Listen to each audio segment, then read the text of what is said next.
Assalamualaikum warahmatullahi wabarakatuh. Bismillah walhamdulillah wassalatu wassalamu ala rasulillah la nabiyya ba'dah. Wa qala Allah ta'ala fi kitabil azim. Bismillahirrahmanirrahim. Innahu laqur'anun karim fi kitabin maknun لا يمسه إلا المطهرون تنزيل من رب العالمين صدق الله العظيم وصدق رسوله النبي الكريم ونحن على ذلك من الشاهدين والشاكرين والحمد لله رب العالمين. Hadirin hadirat jamaah salat maghrib Masjid Darul Ilmi STIK PTIK Jakarta yang berbahagia, mari sama-sama di awal muqaddimah kajian kita ataupun majlis tazkirah kita malam ini, sama-sama kita memanjatkan puji syukur kita kepada Allah Subhanahu wa taala. Alhamdulillahirabbil alamin. Allah Subhanahu wa taala dengan belas kasih sayangnya telah memberikan taufik dan hidayah kepada kita semua untuk hadir sama-sama salat berjamaah, salat maghrib secara berjamaah di masjid yang berbahagia ini. Banyak sekali hadis-hadis yang memberikan keutamaan orang-orang yang salat secara berjamaah, bahkan salat seseorang di dalam dia masa bekerja seperti di sawah ataupun mungkin sedang melaut, itu apabila dilakukan secara berjamaah lebih disukai oleh Allah Subhanahu wa taala. Salat dua orang berjamaah lebih disukai oleh Allah Subhanahu wa taala dari 4 orang yang sendiri-sendiri. Salat 4 orang berjamaah lebih disukai oleh Allah Subhanahu wa taala dari 8 orang salat sendiri-sendiri, dan seterusnya. Dan kita tahu bahwa untuk sholat berjamaah ini ke masjid khususnya ataupun ke musalla, maka orang memerlukan taufik dan hidayah Allah Subhanahu wa taala. Untuk itu, atas pengorbanan orang yang pergi ke masjid, melangkahkan kakinya ke masjid dengan maksud dan tujuan untuk hadir bersama-sama sholat berjamaah, maka Nabi kita sallallahu alaihi wasallam dalam satu wasiat ataupun nasihat beliau mengatakan bahwa, lebih kurang hadisnya bunyi berbegini: man raha ilal masjidil jamaah khutwatun tahwus sayyi'ah wa khutwatun tuktabulahul hasanah zahiban waraji'an. Barang siapa yang melangkahkan kakinya ke masjid dengan niat untuk sholat berjamaah, maka setiap langkahnya itu akan ditulis untuknya menghapus segala dosa dan kesalahannya, yang kedua mengangkat derajat dan kedudukannya. Langkahnya itu terus akan dihitung seberapa jauh dia melangkah ke masjid, baik langkahnya masa-masa dia pergi ataupun langkahnya saat dia nanti sudah pulang dari masjid. Maka oleh sebab itu, ada kebiasaan orang-orang tua kita, terutama para ulama, mereka itu akan menggunakan jalan berbeda ketika ke masjid dan menggunakan jalan berbeda pula ketika pulang dari masjid. Tujuannya adalah untuk mengambil fadilah agar langkah mereka ke masjid itu bertambah banyak hitungannya di sisi Allah Subhanahu wa taala. Di era modern ini tentu orang bertanya, ketika saya ke masjid tidak menggunakan jalan kaki ataupun tidak melangkah sebagaimana biasanya, tapi saya justru memakai kendaraan, sepeda ataupun motor ataupun mobil. Maka apakah itu juga dapat dihitung? Maka jawabnya pasti akan dihitung oleh Allah Subhanahu wa taala. Karena Allah Subhanahu wa taala adalah zat yang maha adil dan maha bijaksana. Salawat dan salam mari sama-sama kita kirimkan untuk junjungan alam Nabi besar Muhammad sallallahu alaihi wasallam. Allahumma shalli ala sayyidina Muhammad wa ala alihi washabbihi ajma'in. Hadirin jamaah yang bahagia, Bapak Ibu, wabil khusus para ketua Masjid Darul Ilmi, para imam, para tuan guru, para pimpinan, para bilal, para muazin yang dirahmati Allah Subhanahu wa taala. Masjid kita alhamdulillah secara istiqomah mengadakan kajian-kajian keagamaan yang diharapkan mudah-mudahan kajian-kajian keagamaan ini akan membekas kepada hati kita semua untuk sebagai tambahan dalam rangka kita meningkatkan iman dan takwa kita kepada Allah Subhanahu wa taala. Hadirin bahagia, sebelum kita memulai masuk pada materi, mari sama-sama kita buka dengan bacaan suratul Fatihah. Karena majelis-majelis Al-Quran Karim sama-sama kita membaca suratul Fatihah. Mudah-mudahan Fatihah yang kita baca ini menjadi keberkatan untuk kita semua. Amin ya rabbal alamin. A'udzu billahi minasy syaithanir rajim. Bismillahirrahmanirrahim. Alhamdulillahi rabbil alamin. Ar-Rahmanir Rahim. Maliki yaumiddin. Iyyaka na'budu wa iyyaka nasta'in. Ihdinas siratal mustaqim. Siratal ladzina an'amta 'alaihim ghairil maghdubi 'alaihim waladdallin.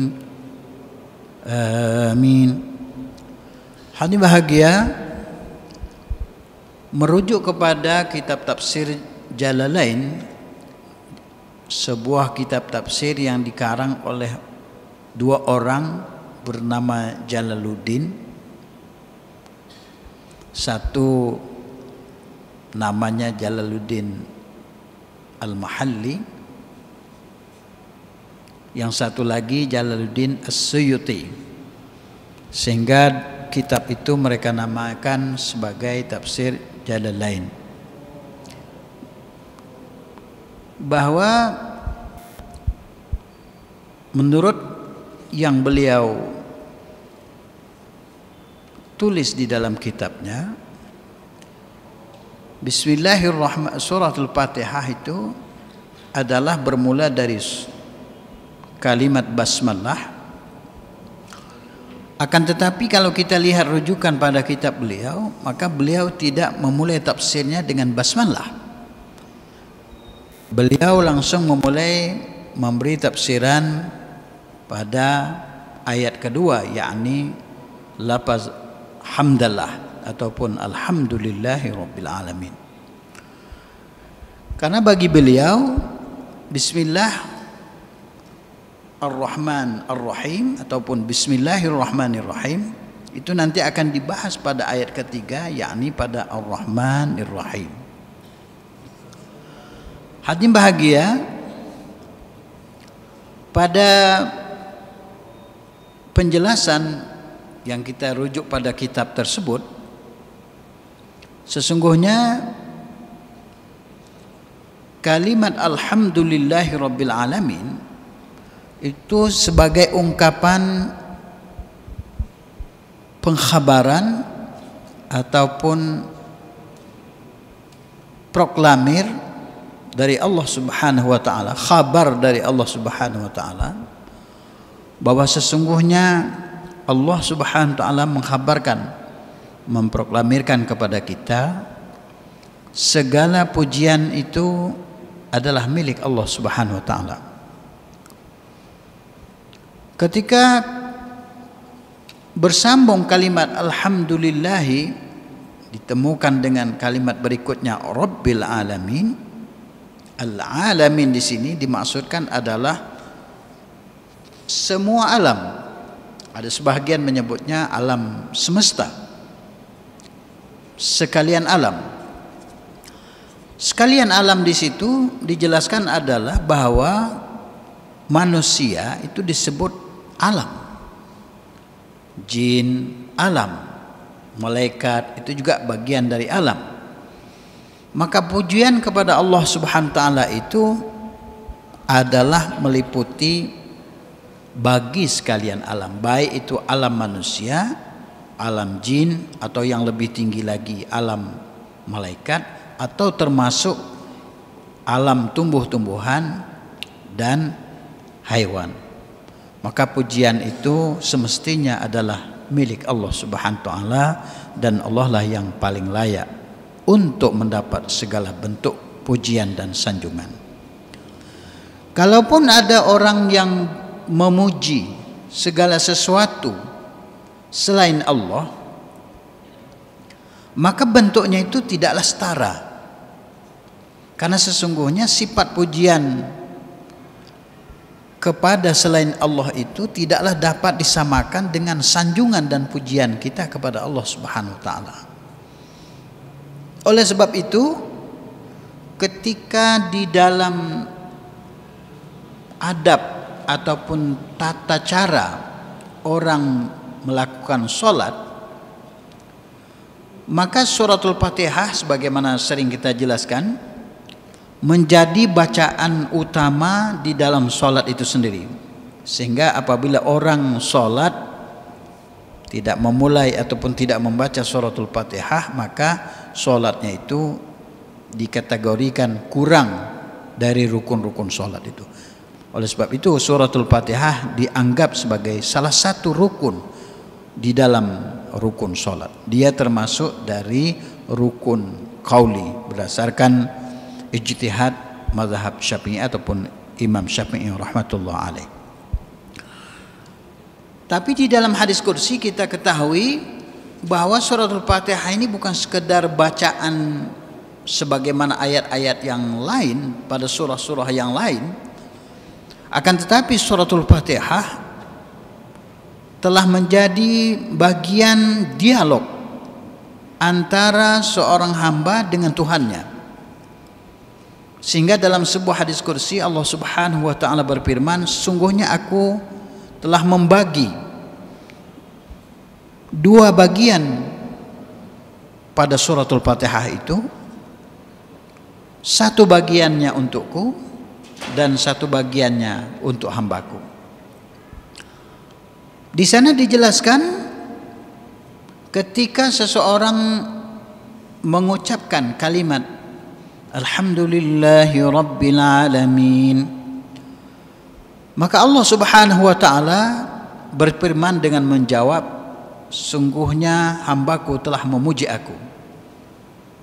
Jadi makanya kalau di dalam sholat itu kita disunahkan kalau bisa jangan terburu-buru, terutama bacaan suratul Fatihah itu.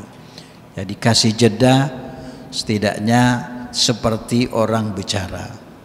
Jadi tartil, walaupun tidak terlalu panjang, tapi diusahakan setiap huruf itu sampai kepada hak bacaannya, hak huruf itu sendiri.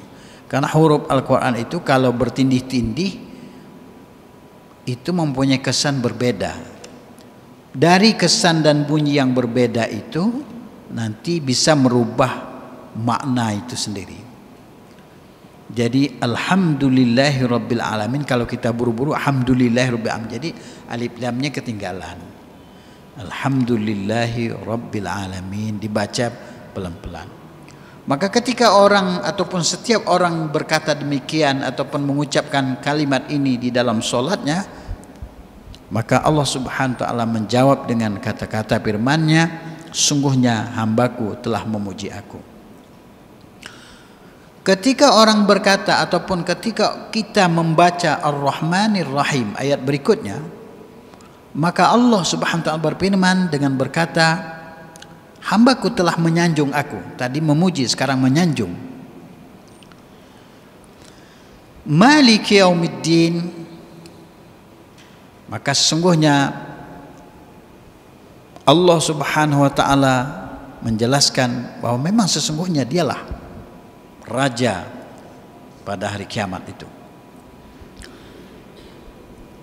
Ketika kita melanjutkan bacaan kalimat iyyaka na'budu wa iyyaka nasta'in, maka di sana Allah Subhanahu wa taala berfirman dengan berkata, sesungguhnya bagian ini adalah bagian antara aku dan hambaku. Maka untuk hambaku apa saja yang mereka minta. Maka kita pun melanjutkan bacaan dengan ihdinas siratal mustaqim sampai siratal ladzina an'amta alaihim ghairil maghdubi alaihim waladdallin, sampai dengan akhir kalimat amin itu. Maka di sanalah Allah Subhanahu wa taala berfirman, sesungguhnya bagi hambaku apa yang dia minta. Sebagian ulama, beberapa kitab merujuk bahwa suratul Fatihah itu menjadi doa yang sangat ampuh, bukan sekedar ayat Quran, tapi dia juga menjadi doa. Maka sebagian ulama ada yang setiap kali memulai hal-hal kebaikan itu memulainya dengan suratul Fatihah, karena dia anggap suratul Fatihah itu menjadi doa yang sangat luar biasa. Sama juga dengan kita, wabil khususnya orang-orang mazhab Syafi'i, ya umumnya kita orang Indonesia, termasuk kita orang Indonesia, orang Malaysia, orang Singapura, orang Brunei Darussalam, orang Thailand, itu biasa menggunakan suratul Fatihah itu sebagai pembuka di dalam setiap majelis dan doanya. Karena kita ini menjadi satu bagian sebenarnya awalnya, menjadi satu asal sebagai orang Nusantara, baik kita yang ada di Indonesia ataupun saudara-saudara kita yang ada di Brunei Darussalam, di Malaysia, di Singapura dan di Thailand. Maka bahasa pun sama juga, hampir-hampir mirip seperti itu. Hadirin bahagia, maka ketika kita berkata iyyaka na'budu wa iyyaka nasta'in, Allah Subhanahu wa taala menjawab wa li 'abdi ma sa'ala hadza baini wa baina 'abdi. Inilah penggalan ataupun bagian antara aku dan hambaku. Inilah penggalan yang dibagi tadi itu antara kita dengan Allah Subhanahu wa taala. Jadi mulai dari basmalah, bismillahirrahmanirrahim, alhamdulillahirabbil alamin, arrahmanir rahim, maliki yaumiddin, iyyaka na'bud, itu kembali untuk Allah Subhanahu wa taala. Maka ketika iyyaka na'budu wa iyyaka nasta'in, di tengahnya itu mulai dari wa iyyaka nasta'in, ihdinas siratal mustaqim, siratal ladzina an'amta 'alaihim ghairil maghdubi 'alaihim waladdallin, amin. Itu adalah bagian kita selaku hamba. Surat Al-Fatihah itu penting dibaca, sehingga begitu pentingnya maka tidak ada ayat di dalam surah-surah pada Al-Quran Karim yang diwajibkan orang beriman membacanya setiap hari. Tidak ada. Hanya satu surah saja. Maka surah yang diwajibkan kita untuk membacanya itu mutlak atas kita untuk membacanya itu satu surah, yakni suratul Fatihah. Oleh karena begitu wajibnya itu, dia menjadi rukun di dalam solat seseorang. Baik itu solatnya solat maktubah ataupun solat fardu ataupun solat masnun, solat sunnah, solat qabliyah, solat ba'diyah, sholat qiyamul lail, tahajud, sholat witir, sholat isyraq, sholat duha, sholat tahiyatul masjid, sholat hajat, sholat istikharah, apa saja bentuknya dalam sholat itu, maka dia mesti ada suratul Fatihah yang menjadi bacaan utamanya.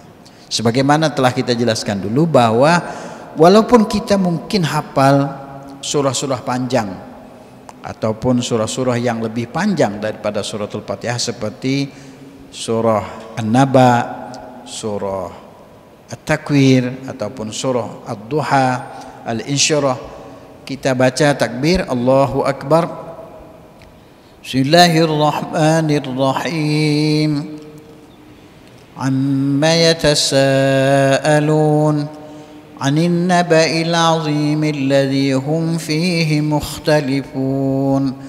Lalu kita tidak membaca suratul Fatihah, maka walaupun kita membaca surah yang panjang, maka sholat kita dihukumkan secara fikih, maka sholat kita belum sah karena ada salah satu rukun yang kita tinggalkan.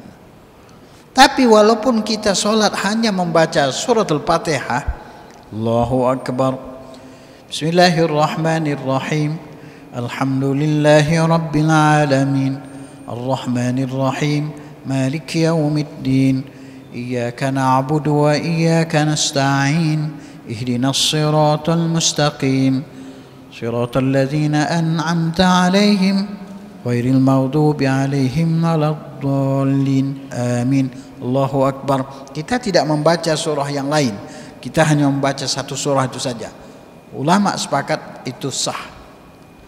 Bahkan kalau sekiranya kita belum hafal dengan doa ataupun kalimat tasbihat ketika ruku ataupun sujud ataupun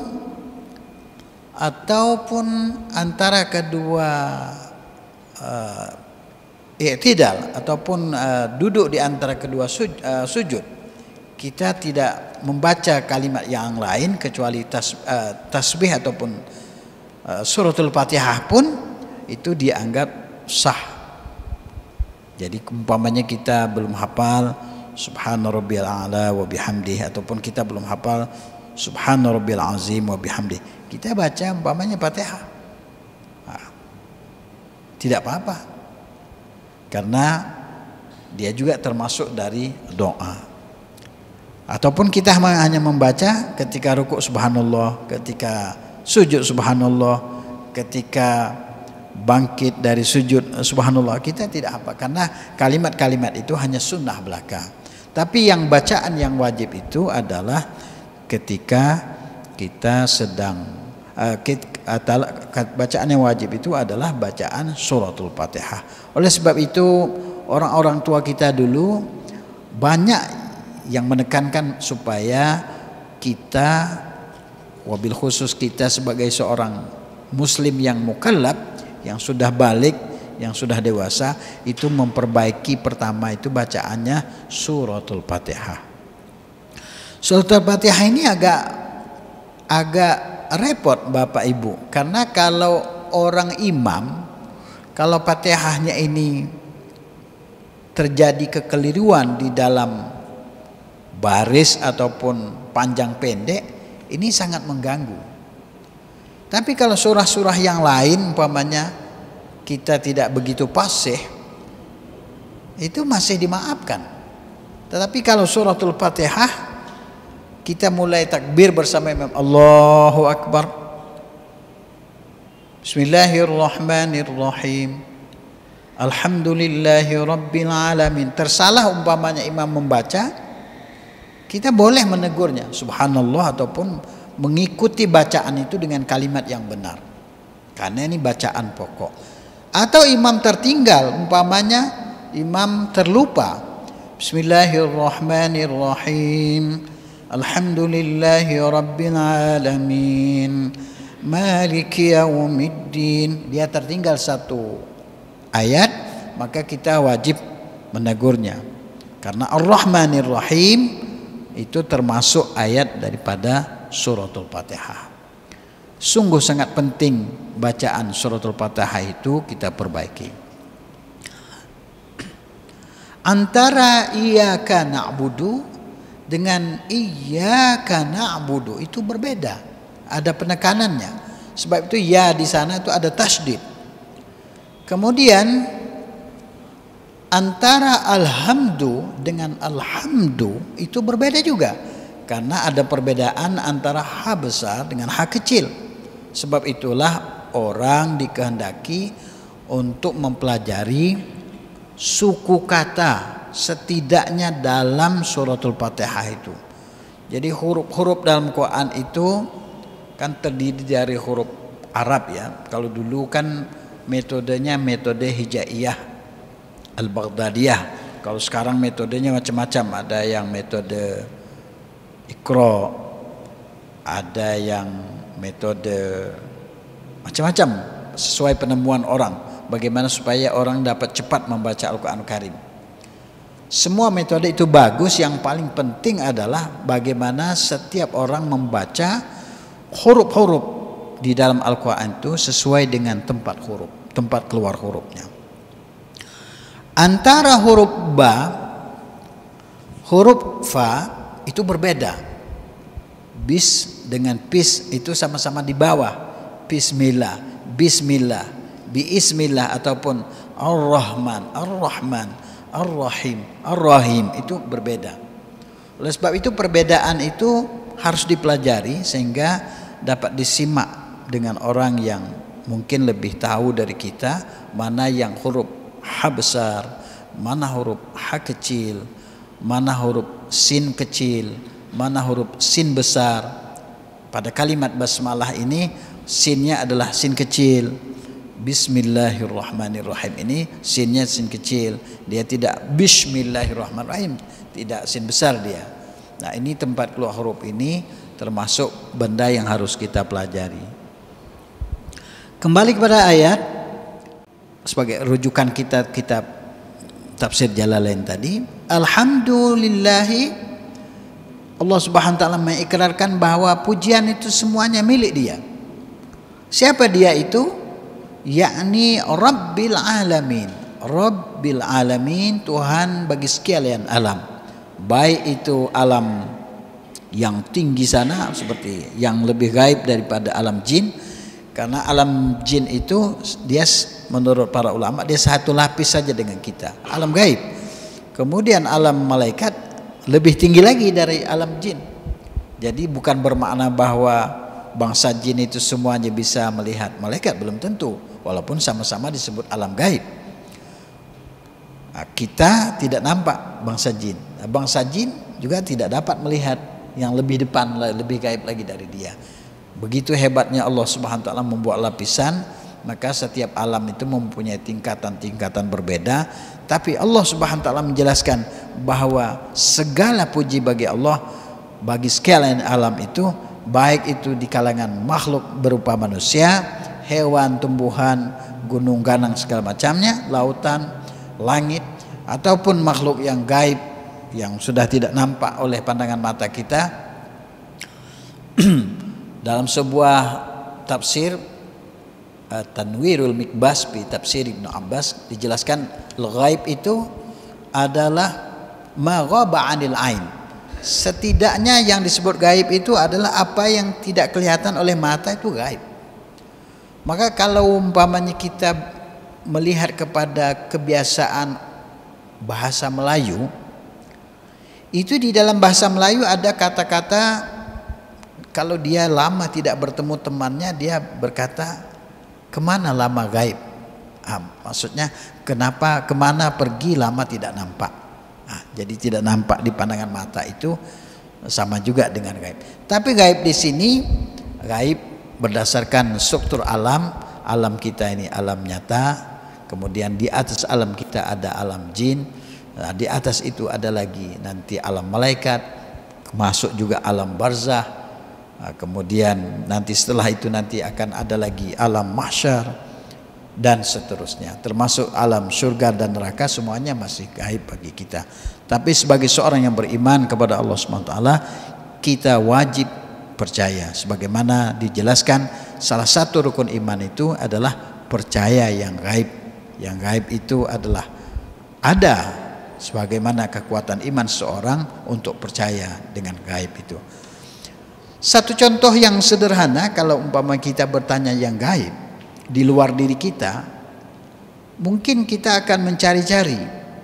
Tetapi contoh sederhananya adalah pada diri kita sendiri itu ada sesuatu yang kita sendiri tidak nampak. Bapak pernah jumpa roh Bapak? Ibu pernah jumpa? Jawabnya tidak. Macam saya pun tidak pernah jumpa. Kapan saya jumpa roh saya? Tapi percayakah kita bahwa dalam diri kita itu ada roh? Wajib percaya, kalau tak percaya tidak hidup kita. Ketika seseorang dicabut nyawanya ataupun dia meninggal, tidak ada satupun struktur tubuhnya yang kita lihat berkekurangan. Mata utuh, rambut utuh, bibir utuh, telinga utuh, kepala utuh, tangan utuh. Lain halnya kalau orang meninggal dalam keadaan tidak normal, ya, maksudnya kecelakaan ataupun tenggelam seterusnya. Tapi kalau meninggal normal itu semuanya tidak ada yang hilang. Badannya, kakinya, tubuh bahkan matanya, alisnya, rambut, tidak ada yang hilang. Yang hilang satu saja, di dalam dirinya itu, yang kita sekarang tidak nampak itu, yakni yang disebut roh itu tadi. Maka pada diri kita pun sebenarnya terdapat sesuatu yang luar biasa di sisi Allah Subhanahu wa taala. Sehingga dalam sebuah ayat Al-Qur'an Karim Allah Subhanahu wa taala berfirman, pada diri kamu terdapat satu kekuasaan Allah Subhanahu wa taala, wa fi anfusikum, pada diri kamu masing-masing. Jadi maksudnya kalimat anfusikum di situ menunjukkan bahwa setiap orang, pada diri setiap manusia. Wa fi anfusikum afala tubsirun, kenapa tidak diperhatikan? Jadi kuasa Allah itu tidak sampai kita melihat bumi, tidak sampai kita melihat gunung, tidak sampai kita melihat matahari, bulan, kemudian bintang, tata surya dan ciptaan Allah di luar sana, beberapa jutaan jumlahnya itu. Kita lihat kepada diri kita sendiri pun sudah nampak kebesaran Allah Subhanahu wa taala. Karena sungguhnya walaupun kita tahu kita itu hidup, ada roh di dalam diri kita, tapi kita tidak dapat memegangnya. Tapi coba kalau sekiranya roh itu ditarik dari kita masing-masing, tangan yang biasa bergerak ataupun mulut yang biasa mengeluarkan kalimat-kalimat ataupun suara itu hilang seketika. Yang hilang bukan mulutnya, yang hilang bukan telinganya, yang hilang bukan kaki ataupun tangannya, tapi struktur yang hilang itu satu saja, yaitu rohnya. Kalau kita bilang kan sudah habis ataupun nyawanya sudah hilang, padahal sebenarnya itu rohnya yang sudah dicabut oleh Allah Subhanahu wa taala. Yang berapa maksudnya? 58. Oh, 7/8. Oleh sebab itu hadirin bahagia, manusia itu dilengkapi dengan dua struktur. Satu itu tubuh kasar yang sekarang kita dapat pegang ini, dapat kita rasakan.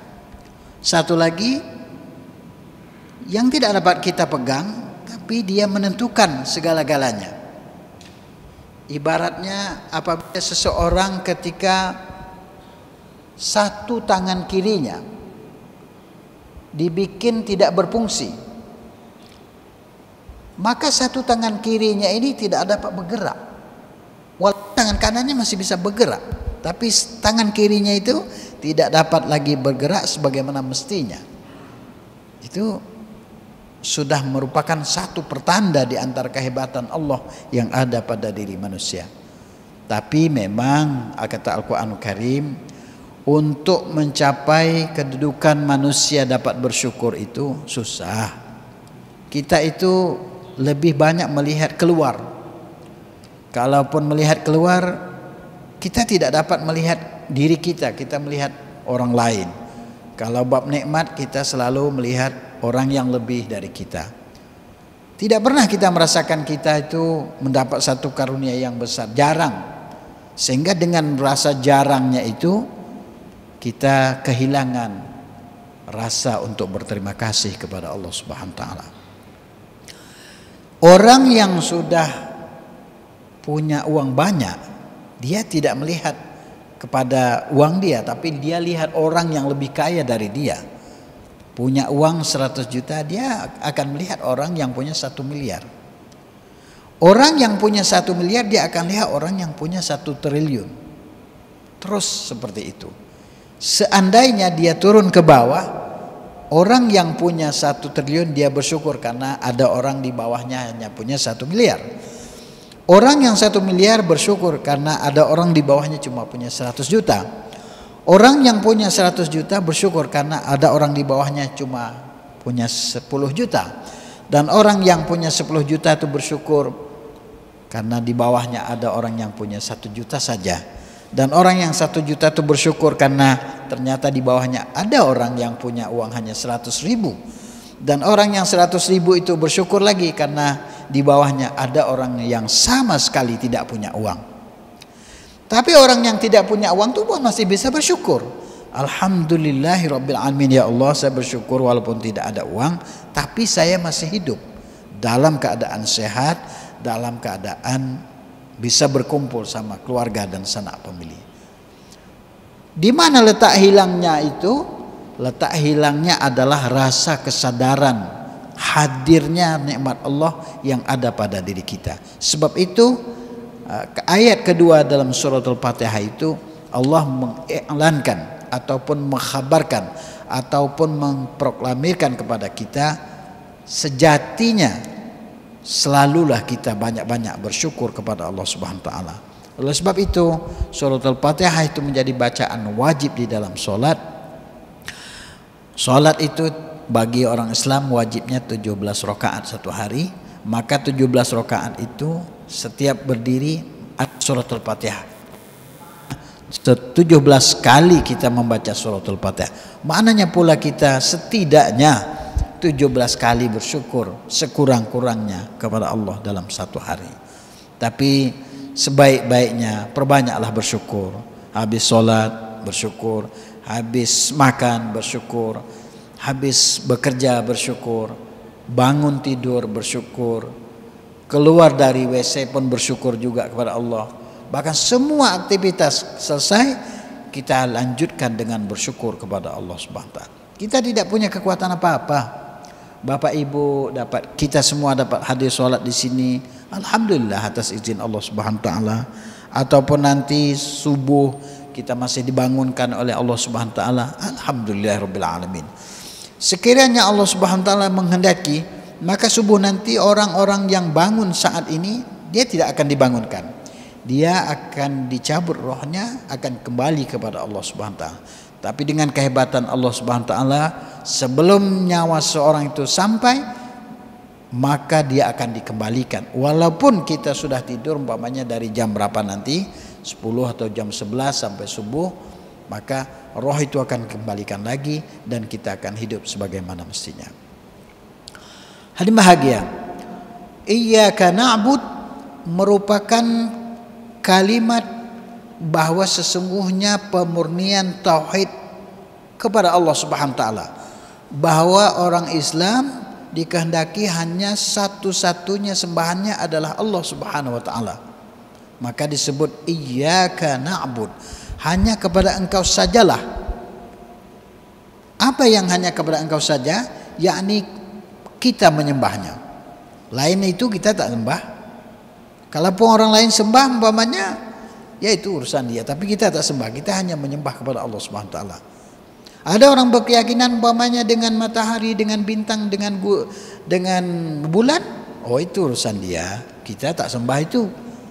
Maka sebagaimana riwayat perjalanan Nabi Ibrahim alaihissalam ketika beliau mencari siapa sebenarnya Tuhan yang wajib disembah itu, maka ketika beliau keluar dari kampungnya itu, Allah Subhanahu wa taala melatih beliau untuk mencari kebenaran siapa Tuhan sebenarnya.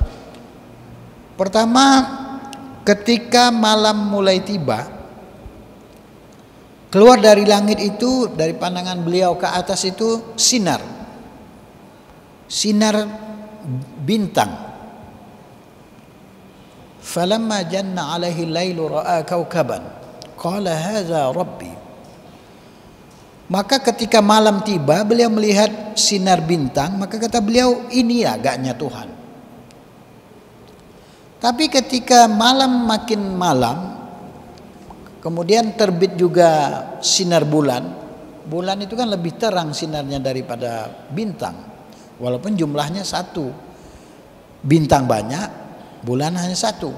Tapi sinar satu bulan itu lebih hebat daripada bintang-bintang yang banyak itu. Kata Nabi Ibrahim, kalau gitu saya nggak jadilah bertuhan sama bintang. Saya rubah keyakinan saya bertuhan sekarang kepada bulan. Tapi bulan itu mempunyai cahaya dan kekuatan cahayanya sampai fajar. Paling tinggi itu sampai habis subuh. Sebab walaupun dia masih pagi-pagi mungkin masih kelihatan, tapi sinar bulan itu akan sirna dengan datangnya sinar yang lebih hebat lagi, sinar matahari. Maka ketika bulan itu juga sirna cahayanya, kata beliau, kalau begitu hamba tak jadilah. Saya tak jadilah ini mau bertuhan kepada bulan. Jadi kalau begitu saya bertuhan dengan yang lebih hebat lagi, yakni matahari. Falamma ra'a asy-syamsa bazighatan qala hadza rabbi hadza akbar. Kata beliau, kalau gitu saya bertuhan dengan matahari lah. Matahari ini dia lebih cahaya, dia lebih hebat lagi. Kemudian dia pun lebih besar. Dia lebih besar dari bulan, dia lebih besar dari bintang. Saking besarnya cahaya matahari itu, malam yang gelap itu dengan adanya cahaya matahari jadi terang benderang.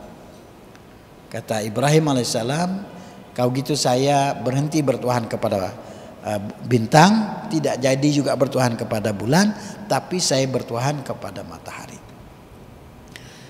Tapi sebagaimana kita maklum, matahari juga mempunyai masa untuk bersinar. Mulai dari pagi dia akan tenggelam nanti sore hari. Ketika dia tenggelam, secara ilmu fikih mulai tenggelamnya itulah masuknya waktu salat maghrib. Maka ketika dia tenggelam itu gelap hari. Kata Nabi Ibrahim, kalau begini saya tak jadi juga bertuhankan kepada matahari, sebab dia sirna. Saya tidak akan bertuhankan dengan sesuatu yang berubah dan sirna. Kalau gitu saya akan bertuhan dengan zat yang menciptakan semuanya. Siapa? Zat yang menciptakan matahari, zat yang menciptakan bulan, zat yang menciptakan bintang-bintang. Jadi itulah zat yang menciptakan langit dan bumi dan zat yang menciptakan segala-galanya. Itulah dia tauhid yang pertama yang diajarkan oleh Allah kepada Ibrahim alaihissalam, dan mudah-mudahan ini juga menjadi pelajaran bagi kita semua. Maka hanya saja iyyaka, hanya kepada engkau sajalah kami menyembah ya Allah.